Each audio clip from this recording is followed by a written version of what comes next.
Hello friends, मैं हूँ Deepti, DMIT counsellor और कोच। मेरा काम है आपके लाइफ के उन सवालों के जवाब ढूंढना जो आपके लिए इम्पोर्टेंट है, वो भी बिना आपसे कोई सवाल पूछे।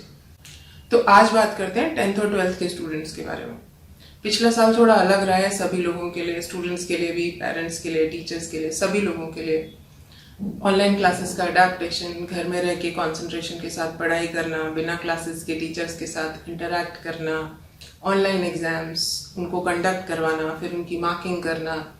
पेरेंट्स के लिए भी थोड़ा मुश्किल रहा है क्योंकि बच्चों के लिए एक रूम डेजिग्नेट करना जहाँ पे वो अपनी क्लासेस कर सके, फिर एक्स्ट्रा टाइम डिवोट करना, एनर्जी डिवोट करना, क्योंकि टीचर्स अवेलेबल नहीं है, बाद में स्कूल नहीं है, तो डिस्कशंस के लिए, एक्स्ट्रा पढ़ाई में हेल्प के लिए पेरेंट्स को ज़्यादा इन्वॉल्व होना पड़ रहा है। तो सभी के लिए थोड़ा अलग, थोड़ा मुश्किल रहा है। बहुत सारे डर और कंफ्यूजन से गुजर रहे हैं हम सब लोग। उसके ऊपर एक और मुश्किल आ गई है कि 10th के एग्जाम्स कैंसिल हो गए और 12th के पोस्टपोन हो गए। तो अभी सारे पेरेंट्स और स्टूडेंट्स दुविधा में कि बिना मार्क्स के बैकअप के कौन सा करियर चूज करें, कौन सी स्ट्रीम बच्चों को दिलाएं। बच्चे भी परेशान हैं कि क्या करें, कौन सा करियर चूज करें। कुछ बच्चों को पहले से ही पता है कि उनको क्या करना है। Some students, they already know what they want to do and how to pursue that thing. But बहुत सारे स्टूडेंट्स हैं जो अभी भी कंफ्यूजन में है कि कौन सा ऐसा रास्ता चुने जो उनको खुश भी रखे और उनको सफल होने में भी मदद करे। तो इसका जवाब ये है कि मार्क्स के हिसाब से करियर चूज करना या फिर मार्क्स को क्राइटेरिया बनाना कोई भी स्ट्रीम सिलेक्शन के लिए, तो ऐसे भी कोई खास सही तरीका नहीं है। मार्क्स इस बात का प्रमाण नहीं है कि आपके बच्चे को या स्टूडेंट को क्या अच्छा लगता है। मार्क्स सिर्फ ये बताते हैं कि किस बच्चे में कितनी ज़्यादा याद रखने की क्षमता है। जो जितना ज़्यादा घोटा लगाता है वो उतने ही ज़्यादा अच्छे मार्क्स लेके आता है। सही है कि नहीं बात? तो फिर अगर मार्क्स से नहीं चुने, नंबर से नहीं चुने, तो फिर किस चीज़ से करियर चुने? सही करियर चुनने के लिए आपको 3 बातों का ख्याल रखना है। एक, आपका व्यक्तित्व यानी आपकी पर्सनालिटी। दूसरा, आपकी योग्यता, आपके स्किल्स, आपके टैलेंट्स, आपका एप्टीट्यूड। और तीसरा, आपकी इंटरेस्ट यानी आपकी दिलचस्पी कहाँ पर है, आपको क्या अच्छा लगता है करने में। जब आप इन 3 चीज़ों का ध्यान रखेंगे, आपकी पर्सनालिटी का, आपके स्किल्स और टैलेंट्स का और आपके इंटरेस्ट्स का, तब आप जो भी चुनेंगे वो सही चुनेंगे और उसमें सफल होंगे। हमारी जो नई शिक्षा प्रणाली है वो भी इसी बात पर जोर देती है, इसी बात को ध्यान रखने के लिए बोलती है कि बच्चों का स्किल डेवलपमेंट होना चाहिए। कैसे बच्चों के इंटरेस्ट और स्किल्स को पहचानें और फिर उनको आगे बढ़ाएं।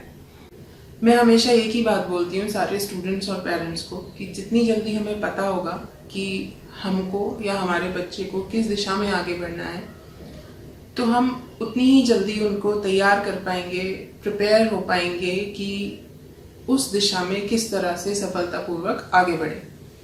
अगर हम 6th, 7th या 8th स्टैंडर्ड में ही पता कर लें कि कौन सा करियर चुनना है, कौन सा स्ट्रीम लेना है, आगे लाइफ में क्या करना है, तो जो 10th और 12th के बोर्ड एग्जाम्स का स्ट्रेस है वो हम बच्चों के ऊपर से कम कर पाएंगे, क्योंकि उनको पता होगा कि कहाँ पर स्कोर करना है, कौन सी एक्स्ट्रा करिकुलर एक्टिविटीज़ में कितना टाइम देना है पढ़ाई के बाद, एंट्रेंस एग्जाम्स के लिए किस तरह से प्रिपेयर करना है कि टाइम कम लगे, मेहनत कम लगे और लर्निंग ज़्यादा हो।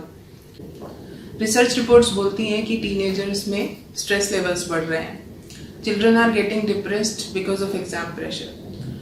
वो प्रेशर हम अवॉइड कर सकते हैं अगर हम सही वक्त पर अपने बच्चों के टैलेंट्स को आप पता करें, उनको आइडेंटिफाई करें और उसके बाद सही प्लान के साथ उनको नर्चर करें। बहुत सारे देशों में छोटे छोटे बच्चों को, 4-5 साल के बच्चों की एनालिसिस करते हैं और फिर उससे पता करते हैं कि वो कौन सी फील्ड में अच्छे हैं। उनको स्पोर्ट्स में जाना चाहिए कि म्यूज़िक में जाना चाहिए, साइंस लेना चाहिए, आर्ट्स या कॉमर्स लेना चाहिए, इंजीनियरिंग करना चाहिए कि आर्किटेक्चर में जाना चाहिए, ब्यूटी का कुछ काम करना चाहिए या फोटोग्राफी करनी चाहिए। जो भी फील्ड हो वो आइडेंटिफाई करते हैं और उसके बाद उनको उसी फील्ड के लिए ट्रेन करते हैं। हमको भी बिल्कुल ऐसे ही करना है।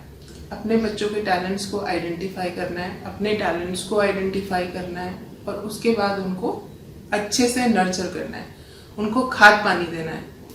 तभी तो हमारे टैलेंट के पौधों में जल्दी से फूल आ पाएंगे। जब नींव मजबूत होगी तभी इमारत भी मजबूत बनेगी। 10th और 12th के स्टूडेंट्स के लिए भी कोई अभी देर नहीं हुई है करियर सिलेक्शन के लिए। आप आज चूज कीजिए, आज जानिए कि आपके व्यक्तित्व के हिसाब से, आपकी योग्यता और क्षमता के हिसाब से, आपकी दिलचस्पी के हिसाब से कौन सा करियर आपके लिए अच्छा है, और फिर उसी के लिए जोर शोर से तैयारी में जुट जाइए, बिना टेंशन लिए, बिना स्ट्रेस लिए।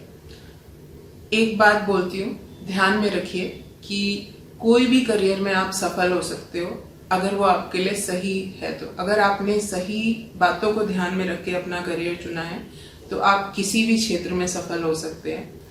एक हिस्टोरियन भी एक आईटी प्रोफेशनल से ज़्यादा सफल हो सकता है, ज़्यादा पैसे कमा सकता है और ज़्यादा खुश रह सकता है अगर वो उसके लिए सही है। तो कमा रहा है, आप गूगल कीजिए तो आपको बहुत सारे ऐसे एग्जाम्पल्स दिखेंगे जहाँ पे ऑफ करियर, ऑल्टरनेट करियर्स में लोग बहुत सफल हैं और बहुत खुश हैं। तो अपने लिए सही चुनिए और फिर उस पर आगे बढ़ते जाइए। किसी के कहने पर नहीं जाइए कि ये करियर अच्छा नहीं है, इसमें प्रतिष्ठा नहीं है, प्रेस्टिजियस नहीं है। कभी कभी पेरेंट्स भी बोलते हैं कि ये वाला करियर मत चूज करो, आगे पैसे नहीं मिलेंगे। ऐसा कुछ नहीं है। अगर आपके पास उस चीज को करने का टैलेंट है तो उसे आगे बढ़ाने से मत रोकिए।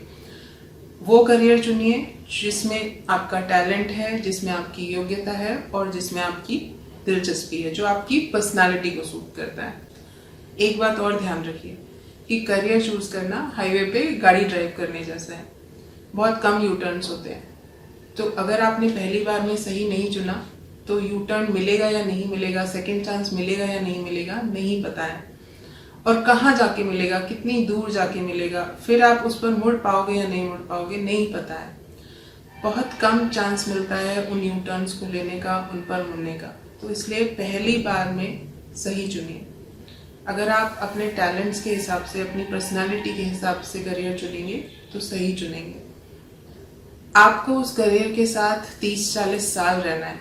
30-40 साल मतलब अगर एक दिन के 8 घंटे लगाऊं और साल के 50 हफ्ते लगाऊं आपके काम करने के, तो 80,000 घंटे होते हैं।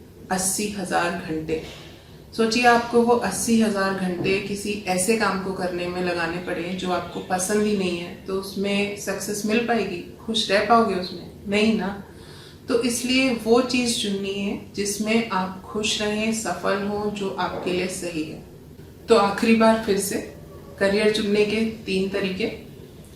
पहला, आपका व्यक्तित्व, आपकी पर्सनालिटी।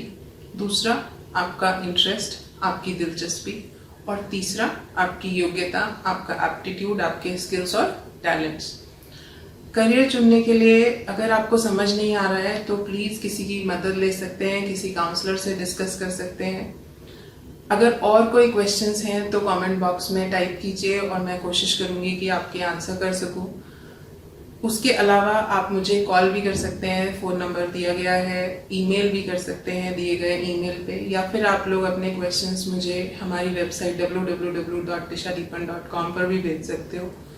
अगर आपको ये वीडियो अच्छा लगा हो तो प्लीज़ लाइक, शेयर, सब्सक्राइब कीजिए। और करियर काउंसलिंग के कोई भी क्वेश्चंस हो तो उनके लिए मुझसे बात करिए, क्वेश्चंस भेजिए अपने। Thank you so much. All the best to all of you.